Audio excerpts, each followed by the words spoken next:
Recording in progress. Good evening. I'd like to call the meeting for the Carpinteria Valley Water District to order. Can we have the Pledge of Allegiance, please? Pledge allegiance to the flag of the United States of America, to the republic for which it stands, one nation, under God, indivisible, with liberty and justice for all. Can we have the roll call, please, Lisa? Director O'Connor? Here. Director Holcomb? Here. Director Balch? Here. Director Roberts is absent. Director Van Wingerden? Yes. 4 present. Then we got item number 3, public forum. Any person may address the board of directors on any matter within its jurisdiction which is not on the agenda. Anything? Then what we would like to do is move item 9A and D in closed session, go in closed session right now. If we can have a motion, please. So moved. We got a motion and a second. Any discussion? Roll call, please. Sorry, I got to read it off first. So we're skipping B and C. So we're going closed session for conference with labor negotiating pursuant to Government Code 54957.6. Agency designated representative Jeff Dinkin, employee organization SEIU Local 620. And then we got 9D.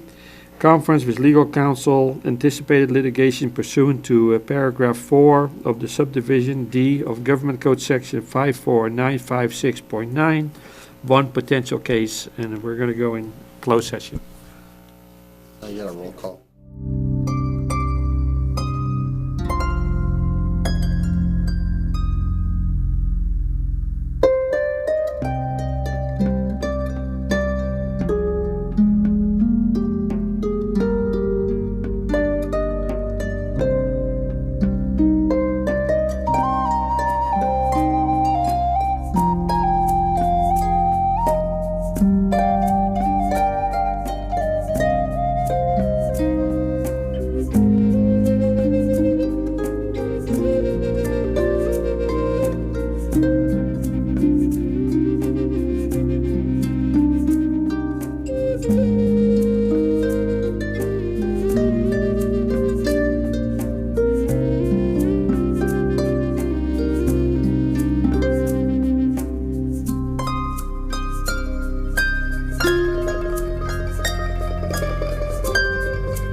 Recording in progress. We're back in open session. On item number 9A, we gave direction to Jeff Dinkin, our attorney. And on item number 9D, no reportable action. Then we go back to our regular agenda. We got item number 4, consent agenda.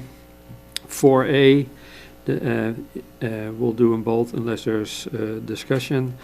Item 4A, minutes of the regular board meeting held on January 28, 2026. Any questions?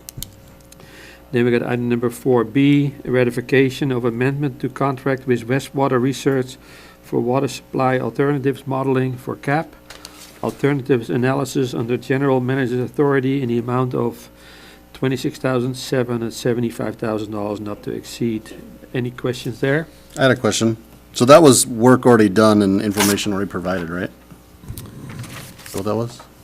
It was work done during December, so if you recall, we received the cost of the AWPF in November, and there was a question asked about, can we do another project that's, less?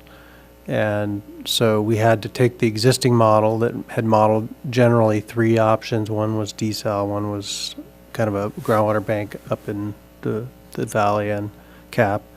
So we had to go back and then do a model comparing CAP and a local groundwater basin. So that second piece of work is this.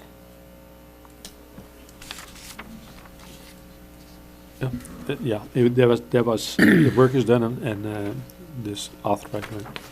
So if there's no other questions on item number B, then we need a motion. Motion to approve A and B as stated. Polly seconds. We got a motion this second. Any more discussion? Roll call, please. Director O'Connor? Aye. Director Holcomb? Yes. Director Balch? Aye. Director Roberts is absent. Director Van Wingerden? Yes. Motion passes 4-1. Then we get number 5, unfinished business. 5A, consider revision of district rules and regulations to reference the Carpinteria Valley Water District Cross-Connection Prevention Plan for action. This Kelly. Yes, directors, this item was presented at the last board meeting as the first reading of the proposed rule. And so we're coming back. We do have one revision which has been handed out since the board packet was posted. There was a paragraph that is actually part of the existing Rule 34 that was omitted, and so on the second page of the handout, the new language it's new in the packet, but existing that we'd like to keep in our rules and regs.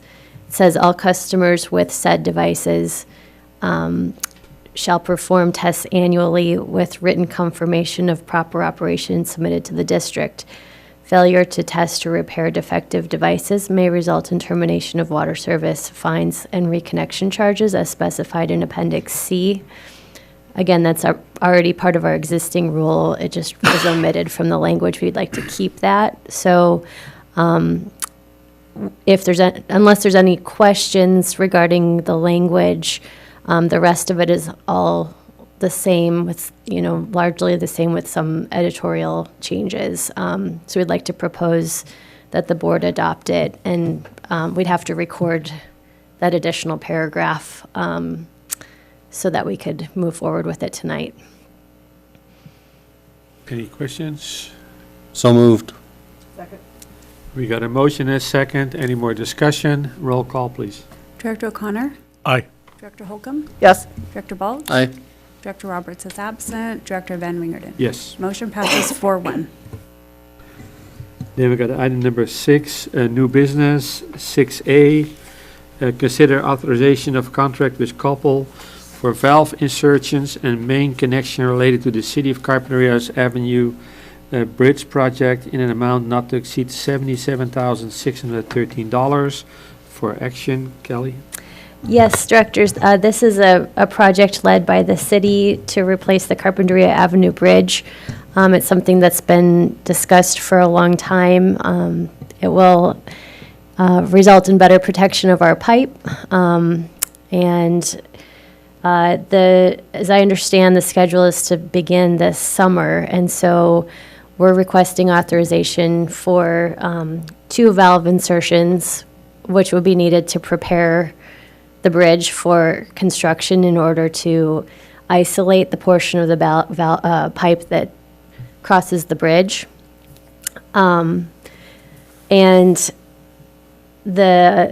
it also includes a hot tap for a proposed new main, and Bob has a diagram here if you want to, it's kind of hard to see, but This is also in your packet. yes, that's the bridge where the pointer is right now. And so we're installing 2 valves, one on each side of the bridge in order to isolate it and allow the city to do their work.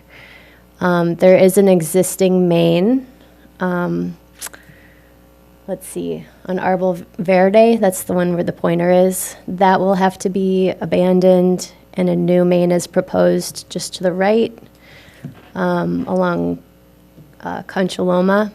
It's about 120 feet, so it's not a huge expense, but I'm relatively new, so I'm still learning about all this and the cost sharing.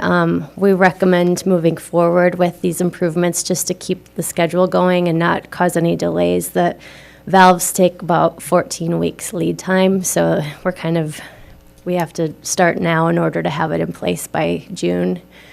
And then we'd set up some meetings with the city to try and understand our cost sharing. We have an existing agreement with them that outlines cost sharing, so they are covering the cost of the main in the bridge, but these other appurtenances, the district is taking on the cost, so I want to better understand that agreement and start some discussions about potentially renegotiating it. I'm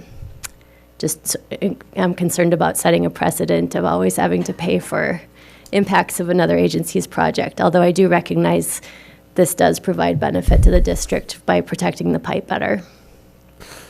Is there permitting that flows to, permitting obligations that flow from the city to CVWD, or is it sort of just managed by the city?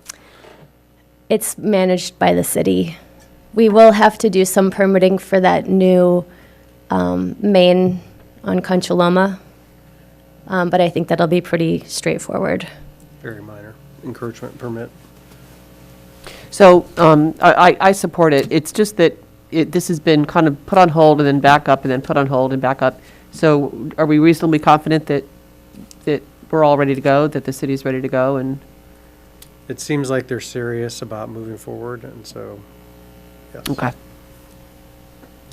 Was this bid or was this, The bridge was. No. was the no. valve replacement? The valve, Oh. the And Koppel installation. was selected because they're the only company that does this kind of insert a valve and hot tap stuff, so. Okay, no more discussion? Can we have an, Polly makes a motion to authorize contract with Copel for valve insertions and main connection related to the city of Carpinteria Bridge, Avenue Bridge project. Second. you got a motion, a second, any more discussion? Then roll call, please. Director O'Connor? Aye. Director Holcomb? Yes. Director Balch? Aye. Director Roberts is absent. Director Van Wingerden? Yes. Motion passes 4-1. Then we got item number 6B, consider preliminary budget, financial plan, and water rates and charges for the year 27 through 29. For information, Kelly? Yes, thank you, directors. So we've been working with Raftellus on a rate study update. And Kevin is here to give a presentation. I believe there's a couple slides at the beginning for Norma, is that correct? Yeah, they have some in there for the budget, yes. Okay, so related to the preliminary budget numbers, which feed into the rate model, we'll come back with more detailed information on the budget, but it just gives you a high-level sense of the inputs to the model before seeing some of the preliminary results. Okay. Thank you. Yes, good evening. So yes, I'm presenting just a brief summary of the preliminary budget for fiscal year 27 through 29. You have the staff report in your board packets. It basically summarizes what's there. This budget reflects a trend-based budget model using 3 years of historical actuals combined with departments justifying expenditures to ensure alignment with the district priorities. So I'll walk you through some of the operating expenses. For fiscal year 27, the total general fund operating expenses are projected at $11.43 million, which represents a 5.1% decrease from the current year. The reduction is primarily driven by a 4% decrease in personnel costs, a 38.5% reduction in professional services, decreases in water treatment and operation expenses. These reductions are partially offset by a 40% increase in state water costs, just reflecting external cost pressures outside the district's control. Looking forward to fiscal year 28, we see a 4% increase. In fiscal year 29, again, a 4% increase. Projected increases are consistent with inflationary assumptions and anticipated cost growth. For the CAP fund, there are no projected O&M costs in fiscal years 27 and 28. However, in fiscal year 29, O&M costs are projected at $2.16 million as the project becomes operational. The transition reflects the shift from construction phase to operational phase, and we'll continue evaluating long-term rate impacts and reserve planning to ensure sustainability once the operational costs are incurred. The preliminary budget includes planned capital projects focused on maintaining and rehabilitating existing infrastructure, regulatory compliance, and operational efficiency. Capital expenditures are prioritized based on asset condition, risk, and available funding resources. This slide outlines capital expenditures funded on a PAYGO basis. So PAYGO funding allows us to complete smaller capital improvements without incurring debt. So in fiscal year 27, we project 1.17 in capital, an increase of 6.6% over the current year. In fiscal year 28, we project 1.23 million in capital, an increase of 4.9%. And in fiscal year 29, we project 1.4 million in capital, which is an increase of 14.4%. This slide reflects the project listings for each fiscal year, which are also, again, in your staff report. In fiscal year 27, notable projects, or some of the higher cost ones, are on-site CL2 generation system of $263,000, and this is a multi-year project. And ongoing infrastructure maintenance at $262,500. In fiscal year 28, again, the on-site CL2 generation system of $276,000, and pipeline inspection at $294,000. In fiscal year 29, we have the headquarters well rehab at $420,000 and the Carpinteria Reservoir aeration project at $472,500. Detailed project descriptions will be included in the February 25th presentation. The preliminary budget also includes capital expenditures that are funded via grants, loans, and reserves, and those are the Smiley Well Aquifer Storage and Recovery Project, totaling $5.6 million, currently scheduled to be funded via grants and reserves, $2.8 million in each fiscal year 27 and fiscal year 28. And then the CAP project totaling $75.3 million being funded via grants, loans, and reserves, $33.8 million in fiscal year 27, $31.6 million in fiscal year 28, and $9.9 million in fiscal year 29. All right, and that concludes my brief presentation. As Kelly mentioned, we'll come back on February 25th and March 11th with more detailed budget presentations. And then also we'll have other rate and budget committees. Next one scheduled for February 17th, and then February 24th, we'll review the budget in more detail. And I'll pass it over to Kevin. Thank you, Norma. Good evening, directors. Kevin Kostick from Raftellus with you again for the first time in a couple of years with the full board. This presentation will be a rerun for the Rate and Budget Committee from a week ago, yesterday, February 3rd. We're going to talk about the long-range financial plan, looking out over the next 10 years that informs the next 3 years of rates. And we'll also talk about some rate structure additions as it relates to the CAP project. Next. We can advance one more. So it's been 3 years since the last rate adoption. We've been fine-tuning the model with staff each year as we go. That model, again, is a 10-year plus financial plan where we look at revenues and expenses, we look at baseline water demands, capital needs, obviously the CAP project as well. So what's been updated, customer billing data for the most recent year, fiscal year 2025, all of our accounts, our equivalent units and meter counts, water use. On the revenue side, 25 actuals and 26 budget. For O&M, similarly, 25 actuals and 26 budget, but then also the 3-year budget that staff's working on for 27, 28, and 29. Baseline water sales, we have a 200 acre-foot per year decrease in our estimate for baseline conditions based on the last 3 years of actual demands. The old 4,000 acre-foot mark was informed by the 2020 Urban Water Management Plan, so a modest reduction there going forward. The CIP is a combination of the R&R program that Norma just went over, as well as our most up-to-date CAP cost estimates and construction timeline. The financial plan is also a function of our beginning cash position, which as of July 1st of last year was just shy of 13 million, and reserve policies. So reserve policies, both in the sense of our cash targets, but also our debt coverage. No changes are recommended there. You have a robust policy. We're going to see that in a few slides. And so the results that you see tonight maintain the existing board policy. Next. Just some areas to highlight that have changed since the prior study, so going back 3 years.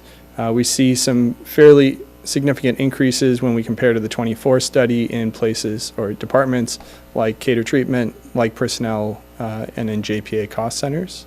Again, a modest decrease in annual water demand, so that takes away from top line water sales revenues. CAP, the last 3-year rate adoption assumed a project of 49 million. We're currently at 89.9. O&M on the project is roughly in line with what the last rate study had assumed, 2.16 million versus about 2 million.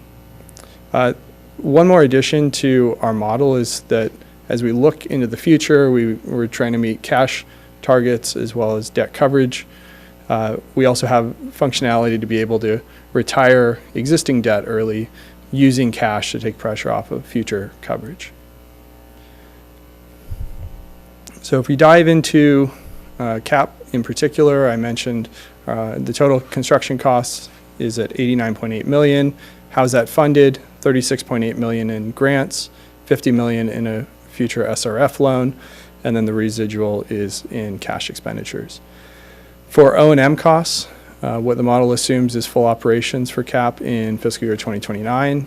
Again, roughly $2.2 million per year. They consist 1.7 million in operations and about 450,000 in annual expenditures and consumables. This table steps through the debt modeling itself on the SRF loan, both the terms and the draw schedule being dictated on by the construction timeline. The way that the SRF loan will work is that interest isn't paid as you go, but it's instead accrued on the loan and fold into the repayment. So we're showing that accrual here because the recommendation is to recover that accrued interest through the construction timeline to be able to have the cash on hand for future rate stabilization as a tool. Now that's obviously a policy decision for the board to either recover that in construction or defer it until 2030, which is when the SRF loan principal and interest repayment would come due on the order of $2.2 million per year. So that's the capital side of the CAP project. There's also the O&M. What you'll see here tonight and what's in the financial plan currently is that we pre-fund that O&M. So again, full operations not until 2029. So you see there are no actual expenditures in fiscal year 27 and 28. But what this would do is in a gradual linear fashion ramp up to that roughly $2.2 million annual expenditure by building into the rates $671,000 in the first year, roughly $1 million in the second year, $1.3 million in the third year, etc. That would then be spent down over time in this sub-fund. And so that does two things.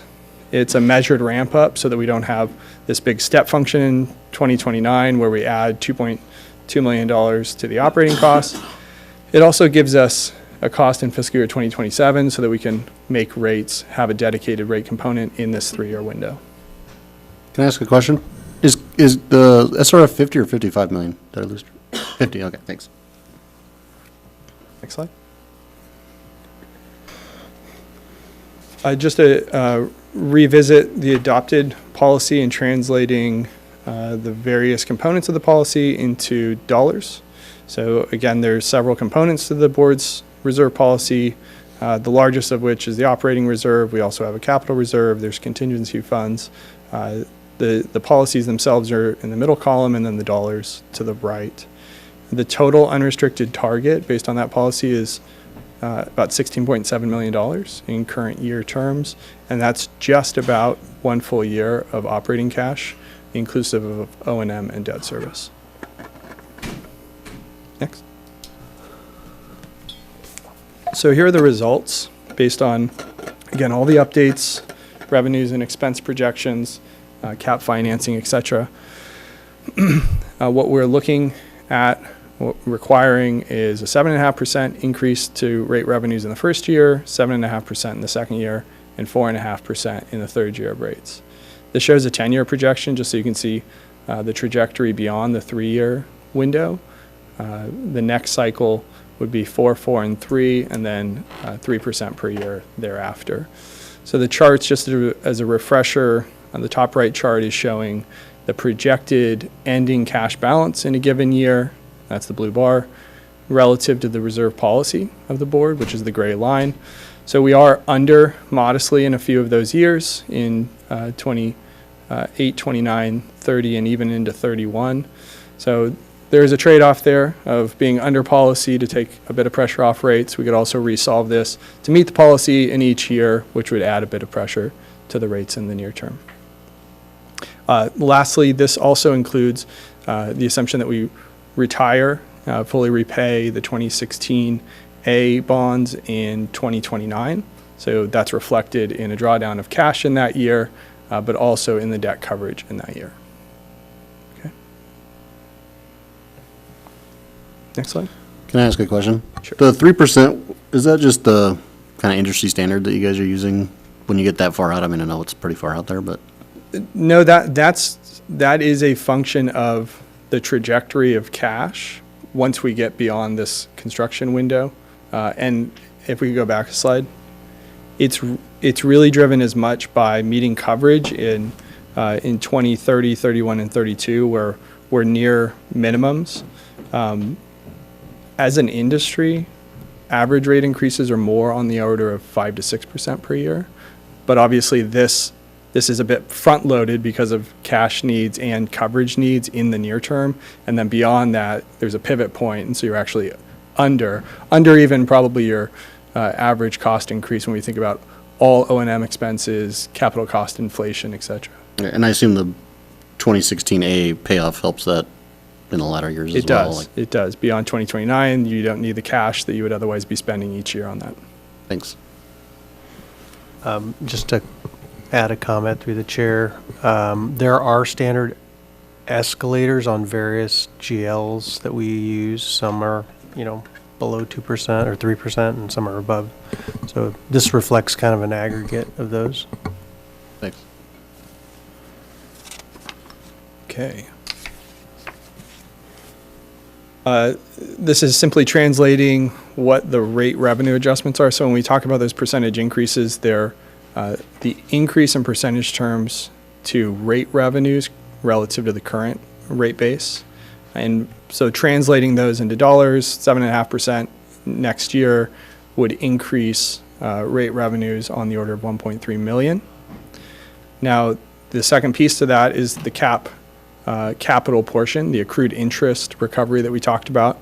That would add about $400,000. Now, it's outside of the rates, right? It's the customer's charge, but one is on the water bill, the other would be proposed to go to the property tax roll. So that accrued interest would be recovered in a vehicle outside of the rates, but overall revenue increase would be 1.8 million in the first year. And then similarly in years 2 and 3, both the cumulative rate increase and then the accrued interest portion of the capital project increasing each year as well. Next slide. I think I've touched on most of this, but just to reiterate that there will not be an interest payment due on the SRF loan until the year after the project is completed, which is 2030.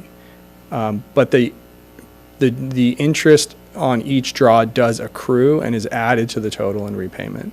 So again, we have two options. One would be recover the accrued interest while in construction. That adds to the cash balance. It also adds a tool to be able to use as rate stabilization in the future, where we have years where we're just above minimums on debt coverage, and so that's cash on hand to be able to make up any deficit in those years. The other option is to defer all the cost recovery until repayment is due. It takes a bit of rate pressure off, but it takes that tool out of the toolbox, so to speak, as well. So we'll turn to the additions on both of those items, the capital charge for CAP based on the accrued interest. We can go forward one. And the CAP O&M charges. So again, the capital charge would recover annual cost of the SRF loan. What you'll see here tonight in the preliminary structure is an annual charge based on the connection of the property, the meter size, and recovering that is a direct charge to the property tax roll. So again, not on the water bill, but via the county property tax roll. On the O&M side, the operating costs don't vary based on water demands, but we would recover those operating costs through the rate structure, through rate revenue, and the structure preliminarily would look like our CIP charges, where M&I is a variable rate per 100 cubic feet, for agricultural users, a fixed charge by meter size. And those again would be on the water bill, which means they'd be paid monthly. Why would the methodologies between ag and M&I be different? Excuse me? Why would the methodologies on ag and M&I be different? There has been a preference over time for fixed charges for ag users to reduce the commodity rate. So they're paying their same fair share. The first thing we do is say, what's the total O&M bucket, and then what's the fair share to the M&I users versus ag, and then within those choosing different structures to recover those costs.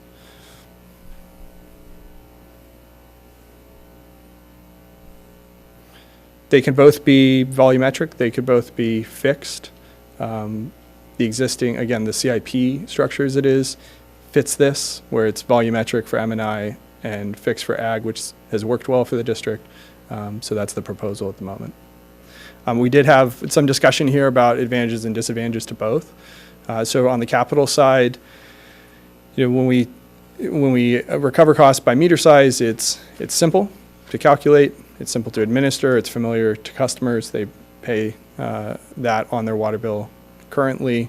It ensures that all properties who have a connection pay into the benefit, where if we were talking about water use, there might be connections that don't use water regularly. And then there's this nuance here too, where for tenant account holders, the capital portion goes to the property tax roll, which means the owner of the property pays that portion versus the tenant account holder who pays their water bill. Disadvantages, it could lead over time to increased requests to downsize meters to be able to reduce the cost on the property. Having it go through the county does add an administrative layer for CVWD, so you already have your existing billing to customers. Now you're going to have this to add into the mix at least once a year. And then revenues are only received twice a year from the county. Now, it's really about accrued interest. You're not making a payment. There's not really a cash flow impact there, but the district will only be receiving revenues twice a year rather than 12 times a year from customers. Do we have a sense of how many customers don't receive a property tax bill? Besides like the state, is there more than the state? Yes, generally, public agencies do not receive a tax bill. And so with the GSA, we've direct billed those those parcels. And that would be the same method used here, Have we had success in getting funds for those bills? by and large, yeah.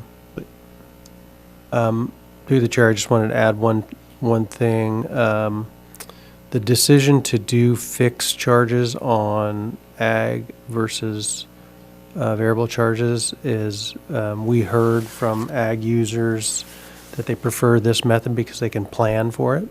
And so that's still the same amount of money or revenue coming in from those accounts. It's just divided differently. If it's fixed, though, you could, if I used more, then you'd undercharge, right? If it's volumetric, you're gonna capture it completely, right? If you're meter size, you could underbill. We base the calculation of the rate on historic use, water use of the ag sector or the ag accounts. By meter size, not by user, though, right? No, by actual water used. So we know what percentage of the water that the district has gets used by agricultural versus M&I.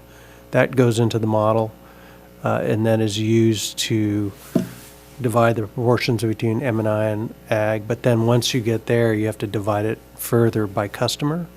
And so you can either do that by water use or meter size. Yeah, I guess it's curious that in GSA, they prefer volumetric charges, and in this program, they prefer fixed sizes or fixed costs. Yeah. Thanks. So we'll have the same discussion on advantages, disadvantages on the O&M recovery, which again would be on the water bills. So variable charges for M&I does give more control over a customer. It provides more control over the bill for the customer. It also has the benefit of reducing the impact to low water users compared to a fixed charge for the class.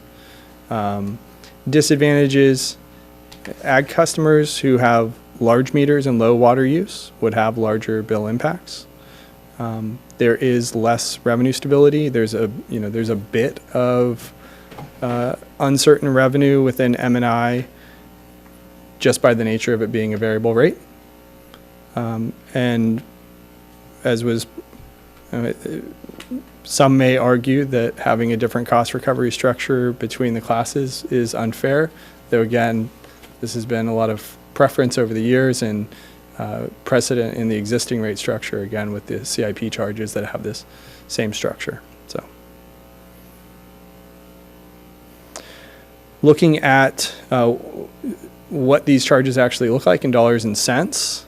So this again is the tax roll charge. This is what we refer to as the accrued interest. You see how that ramps up over the first 3 years while in construction. $53.91 for a 3/4 inch meter would be the starting point in the first year, $103.86 in the second year, $110.80 in the third year. These are all annual charges. So that's on the order of $4 to $5 per month per 3/4 inch connection. That's where most of our residential customers are. And then once we get to 2030, now we're into full repayment of the SRF loan. That's that $2.2 million cost recovery. That's more like $24 per month for a 3/4 inch connection. Again, that's most residential. And then the common meter size for the agricultural customers is a 2-inch meter. And so that would start at $287.52 per year. And then when we get into full repayment, $1,554 per year. So maybe $130 or so per month. Are pronounced different? Is that the right one, or is this the right one? Yeah, there was a typo, so Yeah. I inserted your new. Thank you. Yeah, Okay, so this is the right one. that's the right one, okay. Yeah, thank you. That would be the fiscal year 27 column. It should have an update. Everything else should remain the same. Okay, thanks. And then on the O&M side is the next slide. So again, volumetric rate for M&I, that'd be 39 cents per 100 cubic feet of metered water use in the first year, 61 cents in the second year, 81 in the third. So that's that ramp up in the operational costs pre-funding until we get into full operations. And then for the ag charges, again, by meter size, the common being the 2-inch, 85.60 in the first year, ramping up to we'll say 179.81 in year 3 of the rates, and then we show you years 4 and 5, which are into the next rate cycle. I'm sorry, I have a lot of questions. Sure. So the cap water bill charges, the ramp up, is that used for the debt servicing as well, or what's that for? No, this is for future operational costs. So we've got in operations about 2.2 million. Happens to be the same, 2.2 million or so on the SRF loan. That's the capital piece. And it just so happens that it's 2.2 million or so on the operational costs. So what you see is the ramp up of the pre-funding where we're building into the rate base now, 600,000 or so in the first year, $1 million in the second year, 1.3, so that you have this nice gradual linear increase rather than going from 0 to 2.2 million in the third year. So that's why you see the rates that you see in the ramp up schedule the way that it is. So the first part of that would be saved for O&M costs that Yes, appear? exactly. Okay. Yeah. So it cash that's generated, it goes into its own designated bucket. Let's call it a sub fund for cap operating costs. That then so you're pre-funding in the near term, and then once into operation, you're actually funding a little bit less than the annual because you're spending down the reserves that you put into that bucket. Thanks. I think we have one last slide. Some out of sorts animations. We were with the Rate and Budget Committee for the first time on the 3rd. They saw this presentation then, and they got a sneak peek at the full rates and impacts yesterday.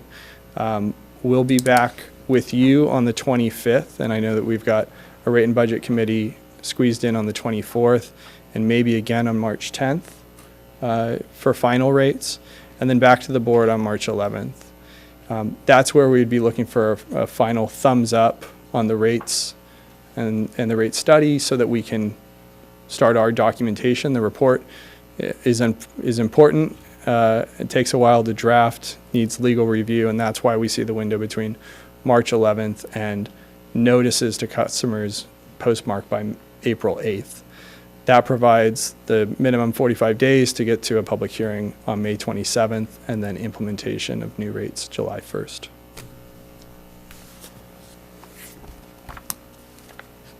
Happy to answer any additional questions or comments.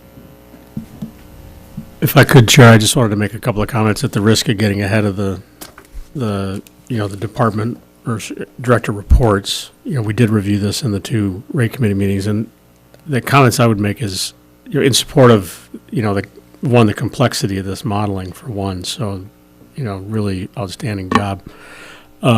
But is sort of 3 things that we focused on. One is we went back and forth on the reserves quite a bit. And from my perspective, it's a tug of war between protecting rates, but also being very diligent about the risk that we have on the capital projects. We've got to maintain the plan and beat the plan. So I think that's really important to understand how that affects, how the outcome that we're modeling and we're projecting. The other thing I think is just to state the obvious for the audience is everything that was projected in here in terms of the estimates of the costs for the customers, whether it's the bill or the tax rolls, is what we said when we approved it, a month ago. So nothing's changed there.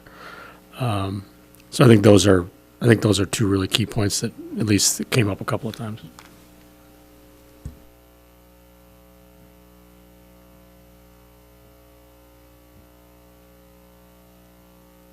Any other questions? Thank you. Thank you.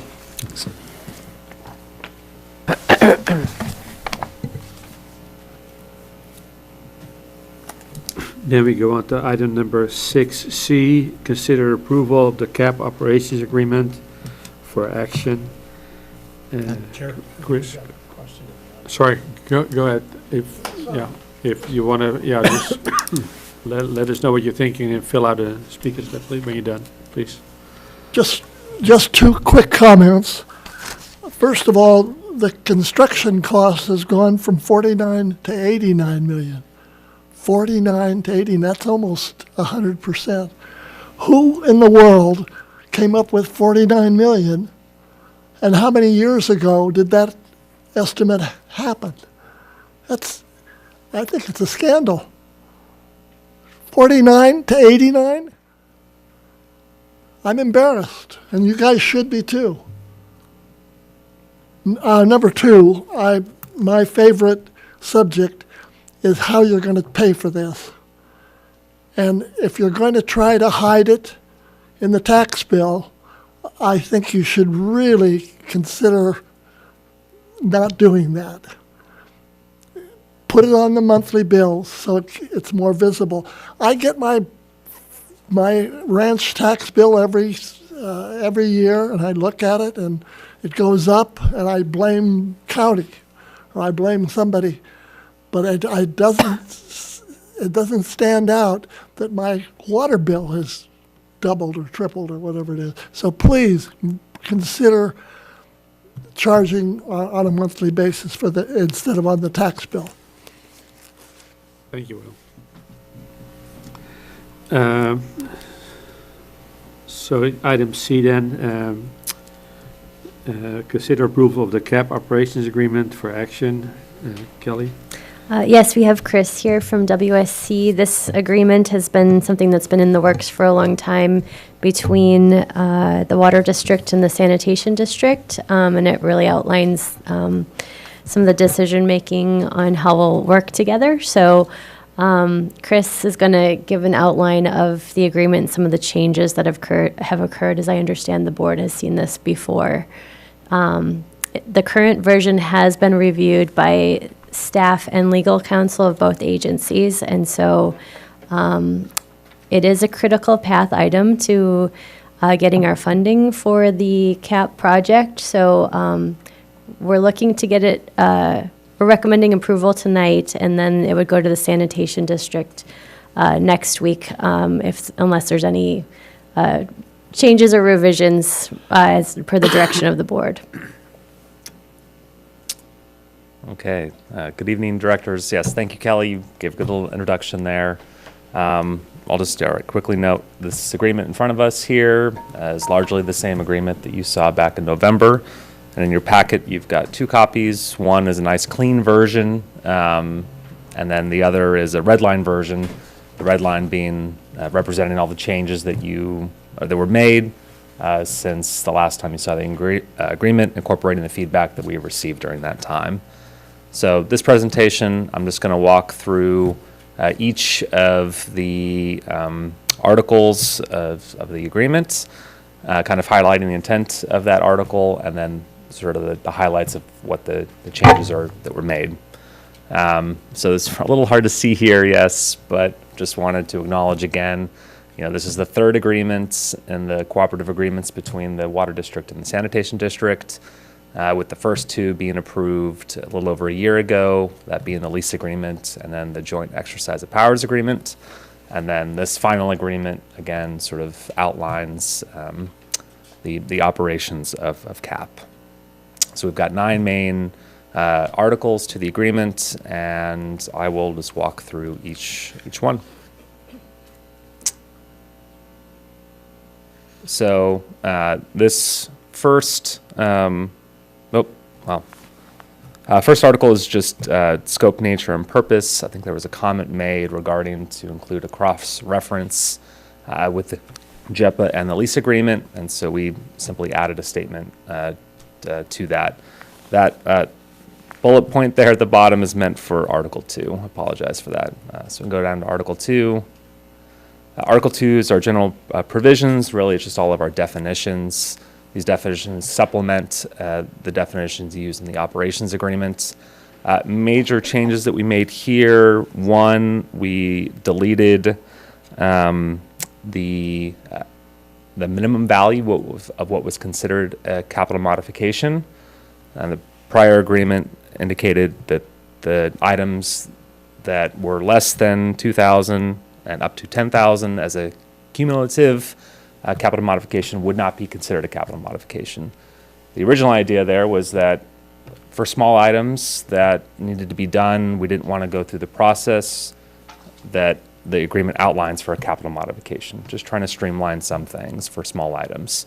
I think through the discussion that we had with the board and then also with the CSD, the idea now will be that in the annual budgeting process, we can budget sort of this kind of minimal amount you might want to include for capital modifications that aren't planned. And that can change from year to year. It could be zero in some years, but at least this way we're not kind of codifying what that amount is. And then we also included a project definition for project records, and that'll be in a subsequent article where we'll see that. And then on the prior slide, there was a note made, there was just an incorrect reference that was pointed out at the Recycled Water Committee meeting on Monday.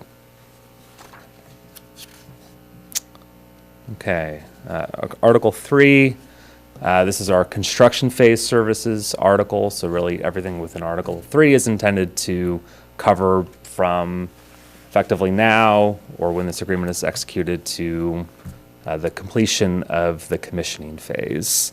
Some things that came up during the last time we spoke were regarding guardrails around CSD attendance for training sessions. So we've required that they be approved by the operations committee who attends on the CSD. The idea there is that because the water district is paying the CSD for construction phase services, that the CSD doesn't send, you know, all 10 of their operators to every training session that's being presented by the vendors and the contractors. And so now we are guardrailing that by requiring approval by the operations committee. We also removed some ambiguous language associated with notification. So previously there was language in there that identified the CSD will promptly notify CVWD. We, at this point, simply just removed the word promptly. I think the idea there is really during construction and commissioning phase, there will be lots of presence on site between CVWD and its consultants. The engineering team will be on site. So there really isn't an opportunity for that not to be understood by the water district and its representatives during the commissioning phase. And furthermore, the CSD really is not incentivized to not disclose anything because it does affect them during the operations. So for these reasons, we just removed the ambiguous language. Next article. A lot of changes were made here. A lot of discussion was had about KPIs at the last board meeting and Recycled Water Committee meeting. So we did include some language regarding how KPIs are established. And then in 4.3.2, we made a lot of changes. This may be easier to see as a clean version. I'm not going to kind of go over everything here, but we did modify, hopefully for the benefit of both parties, on how KPIs are managed. We did remove, there was a clause in there regarding electrical metering. So at the last time we spoke, there was some uncertainty about whether or not we would have a separate independent Southern California electrical meter for this project. We've since kind of resolved that with Edison, so we've just simply removed that clause for clarity. And then we added at the end 4.8 and 4.9 both a right to audit and then also a right or a continue operations clause. So in the event that there's a dispute between the water district and the sanitation district, there's a clause that requires the sanitation district to continue operating, and if they refuse, then it grants the water district the right to come on the property and operate the facility. Article 5. largely, we included some language about records retention responsibility for the CSD. And then we also added language in here regarding the CMMS schedule. So the CMMS system is a system that they'll use to manage the maintenance of the AWPF, taking into account all of the recommendations from the vendors that provide parts for the project.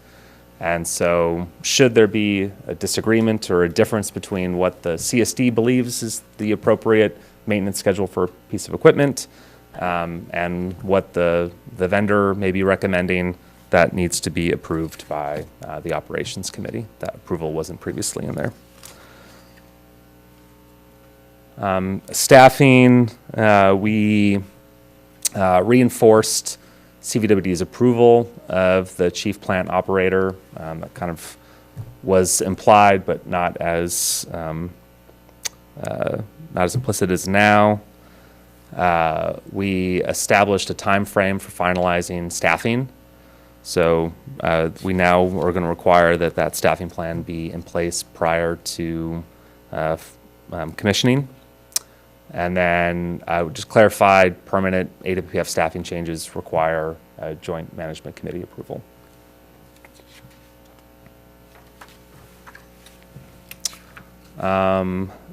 Article 7, again, this is a very minor change, but we just added addition of studies and plans required to be funded and prepared by CVWD. This was very minor. Article 8, the biggest change we made here was on payment and invoices by CVWD. And so we did add a clause here that requires payment of undisputed invoices. So should the CSD submit an invoice and there's some dispute on payment of that invoice, there's a clause in here that requires the district to pay the undisputed portion. We removed accrual of late interest. Really, this is just to the benefit of the water district. So should there be a late payment, there's no accruement of interest that then needs to also be paid to the CSD. And then we added the right to audit invoices. And then finally, capital modifications. Again, this may be one that's better suited to read the clean version since so much has changed. But generally, the idea here is that capital modifications can be proposed by either party. They must be, and if they're approved first to the operations committee, then the party proposing the changes would prepare an implementation plan.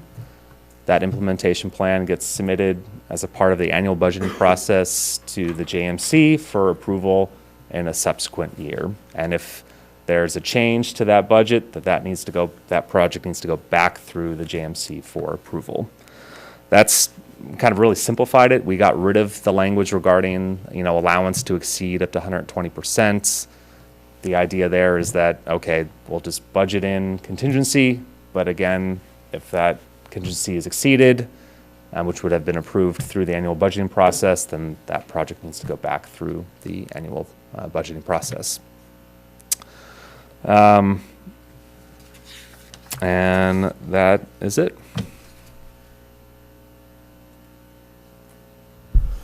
Patrick, go ahead. Yeah, thank you. I've got just one question. I seem to recall in one of the earlier reviews, we talked about not having a provision related to stopping work during a dispute. And is that the case? Do we carry on work while we're arguing with each other? Yeah, I think that's if I'm understanding your question I correctly. think it might have been Article 8. I don't know. It might have been a different spot. But Article 4.8, the continue operations. So it says here, except for termination of the JEPA, in the event of a dispute between CSD and CVWD that triggers the dispute resolution process, CSD will continue to operate the AWPF. In the event of the CSD's failure or refusal, CVWD is authorized to temporarily assume operations of the facility. thank you. Casey? Polly? Yeah, no, we had a very good discussion yesterday, I thought. So, Do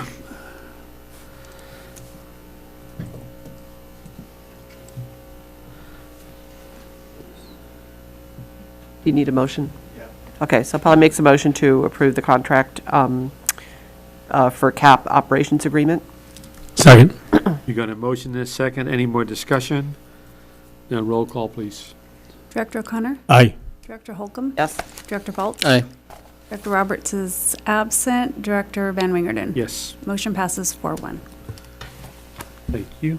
Then we move on to item number 6D, consider award of contract to Precision Hydro for El Caro Park monitoring well repair and well development in the amount not to exceed $41,403.60 for action. Kelly? Yes, I'm going to have Bob cover this one. Yes, so you'll recall, I'm going to say it was probably 2023, the GSA drilled 3 monitoring wells in El Caro Park through a grant received. The grant wholly paid for the wells, and you can see a picture here of during the drilling operation in El Caro Park. So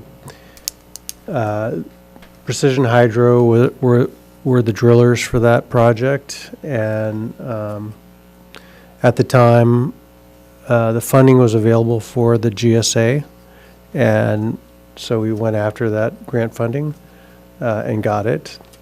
It was actually the GSA that got it, and we determined that the wells would actually have 2 functions. One would be general use for the GSA to monitor groundwater conditions, but it also checked a box for monitoring well for the CAP injection wells. So it was located in that area to sort of dual serve those 2 objectives. And so even though the GSA paid for it through a grant, we plan to use it for the CAP monitoring. So after it was drilled, we sampled each well, and we noted that there were high arsenic levels, which didn't correspond to the nearby production well in El Caro Park. And so we looked into it, and we tried to develop the wells in-house using a small pump that we have. Meaning, when I say develop, I mean flush a lot of water through it so that it starts to bring out whatever the source of the arsenic is. And so we did that. We had some luck, but we weren't able to eliminate the arsenic. We believe that the arsenic in those wells is not representative of what's happening in the actual aquifer. We verified that through testing the El Caro production well zone specific for arsenic, and there was non-detect in all 3 zones. So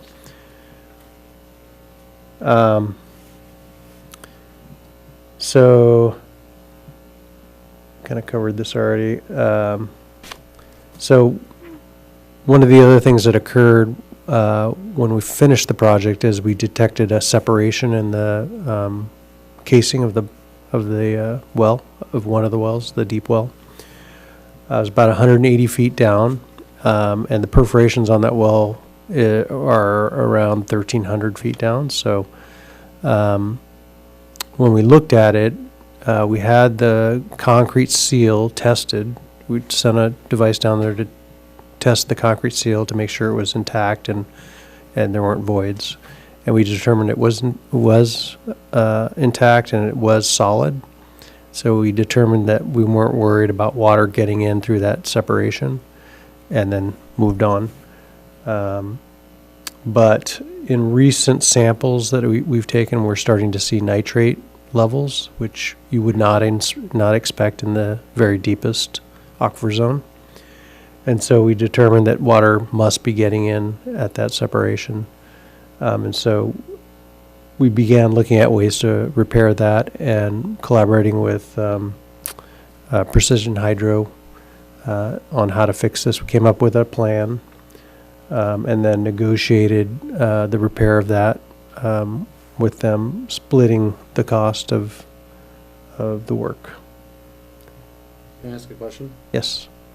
Is it a required compliance monitoring well for CAP, or is this just like an additional? It's required, yeah. And then the payment of half for the repair that they didn't repair? Why would we pay half? It's just the negotiated price. We initially approached them and said, you know, this should be on you. You did the work, and they said, well, we did the testing on the concrete and thought we determined that it doesn't need to be repaired, and so we just ended up negotiating. Let's split the cost. And so what metric will we use to validate the repair after this? Further testing, I assume, but is there going to be some warranty period or something? Are we going to be stuck on the hook with these guys for a long time? Yeah. The method to verify that the nitrates are gone would be sampling.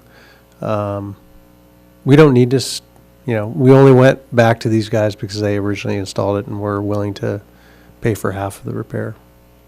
So we don't have to stick with them. Yeah, I guess just, is there going to be like a warranty period of some sort or any kind of, like, because it's got to take some period of time, I imagine, to validate the repair was successful or not? Right. What will have to happen is, so there's two problems. There's the arsenic problem, which the development part of this scope is trying to address. There's no guarantee that the level of pumping is going to fix it, but we think it's the next step in troubleshooting this problem. If we are able to clear that out during the development, then we can move on to the issue of the separation, repair it, and then test it again. I think it'd be pretty quick to determine whether nitrate's no longer getting into the hole. When we test it, we pump the entire casing out twice before we grab a sample. And so if there's no water coming in at that location, there shouldn't be any nitrate in the water. Thanks.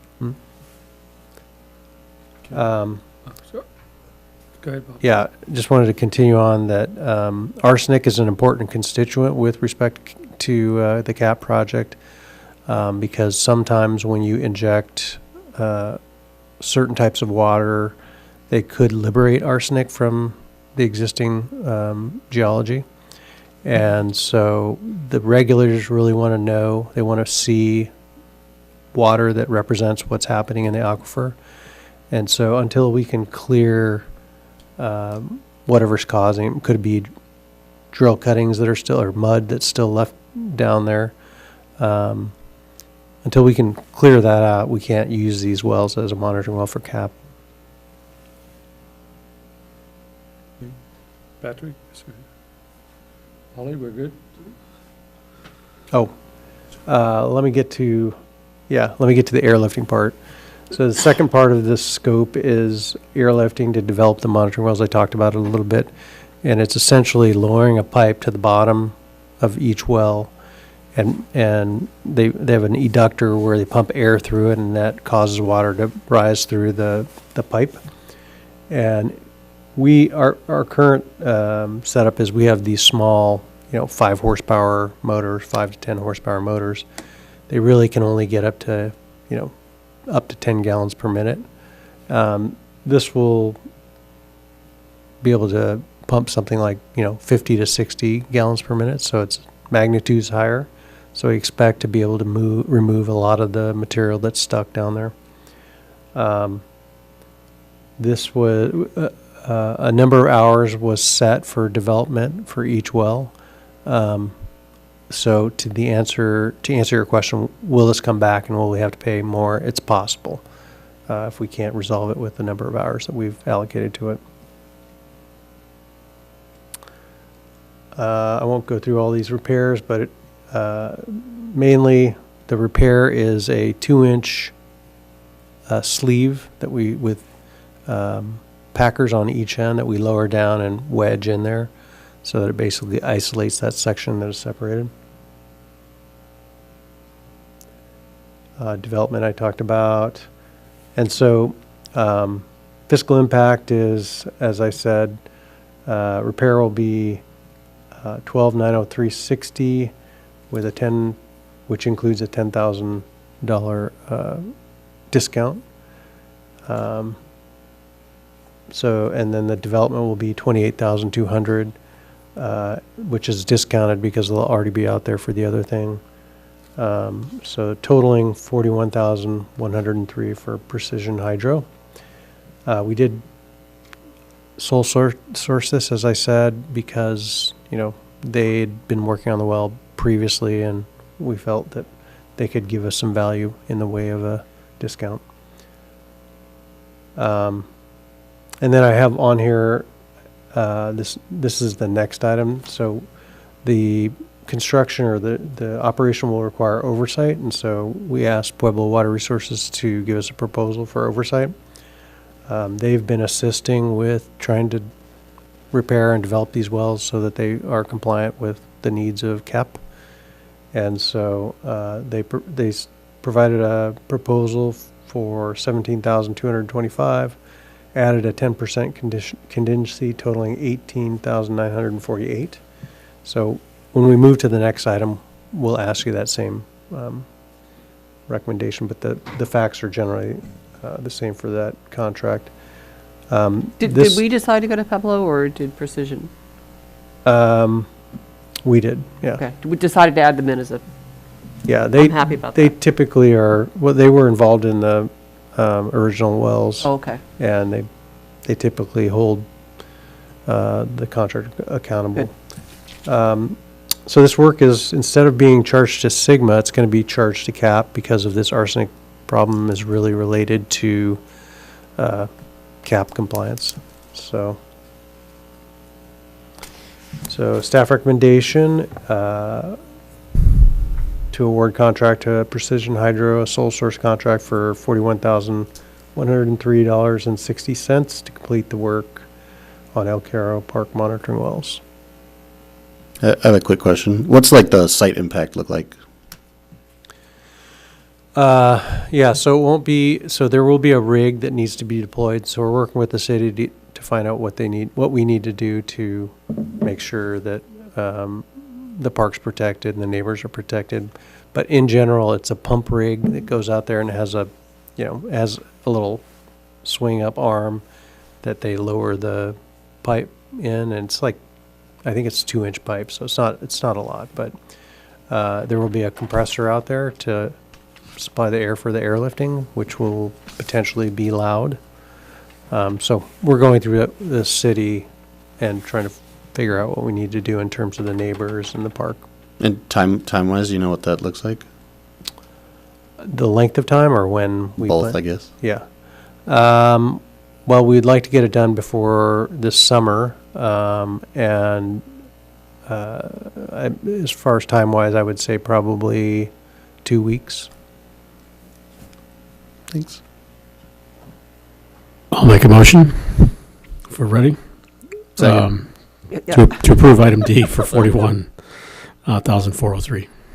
I still second it. If I may, there's actually a typo in the agenda. The correct amount is the 41,103.6.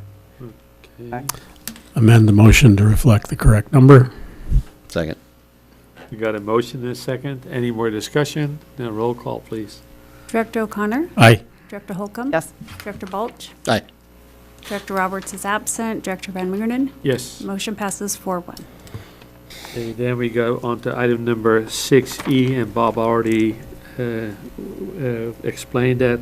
Consider award to Pueblo Water Resources, Inc. to provide field oversight and project management services for the El Caro monitoring well repair and development project in the amount of $17,225, with a contingency of $1,723, for a total amount of $18,948. For action. Are there any more questions? I have a question. 45% of the work amount, is that high? Is that normal? Is that in line? Well, it's a small job, but it's based on hours out there, and so they just simply multiply the number of hours that they're expected to work times their rate. So Pueblo's a great organization. I was curious that you said that they're good at holding them accountable. I mean, it seems like they might have missed it on this one, and are we confident they? Well, they discovered the separation, for example, and we, were able to address it by doing the concrete, or we thought we were able to address it by doing the concrete testing. And so, they typically will provide the specifications for the work and then make sure that the contractor does it per specification. Thanks. Any more questions? Motion to approve, as stated. Second.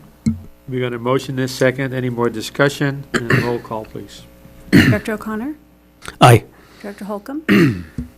Director Balch? Aye. Director Roberts is absent. Director Van Wingerden? Yes. Motion passes 4-1. Then we got item number 6F, consider the City of Carpinteria official assessment ballots for the Carpinteria Landscape Maintenance District number 2025-1. Kelly? Yes, this is just an informational item. We did get 3 ballot letters for district property. 2 of them are well sites that are exempt from the proposed assessment. One property is our district headquarters, which is proposed to be assessed about $2,000 a year. We were not planning to submit a vote on it. I just wanted the directors to be aware that we would be charged if it does pass, unless I receive other direction, if you want me to bring it back. We want to let it go? Let it go. Right? It's, yeah, it is what it is. Thank you on that. And then we go on to the director reports. Item number 7A, Administrative Committee meeting, February 2, 2026. That's both Polly and myself. Polly, go ahead. We went over part of that in closed session. We spent a lot of time on the logo and the mission statement, and we're updating the mission statement, which Case and I signed off on. The logo, it's really funny, and I guess they'll bring this back, but there's 3 different logo options that were brought forward, and all of them are very good, completely different. But we decided to pick one of them and just have it softened up a bit, and so we're still working on that, but a lot of good progress has been made. The idea being that the old one was too busy and too dated, and so there's been some good movement on that. And we got an update on our legal services, too. Okay, and then how about the putting up the general counsel services? Yeah, that's what I said. We had an update on the legal services and how we're going out on that. Okay. Yep. And then as far as the other item, we already took Closed care of. session, Okay. right. Thank you. Perfect. And then we had the rate and budget. There was both Patrick, myself, both on February 3rd, 2026, and on February 10, 2026, and I think we pretty well covered that in our discussion today. And then we have item number 7C, Recycled Water Committee meeting, February 9, 2026. There were both Casey and myself, and I think we pretty well covered that in the review of the contract. And I think, but then we have General Manager Report number 8, none. We already finished all the closed session items. Then we go to item 11, consider dates and items for agenda for the Carpinteria Valley Water District Board meeting of February 25, 2026 at 5:30 p.m. Carpinteria City Hall, 5775 Carpinteria Avenue, Carpinteria, California, and we are adjourned.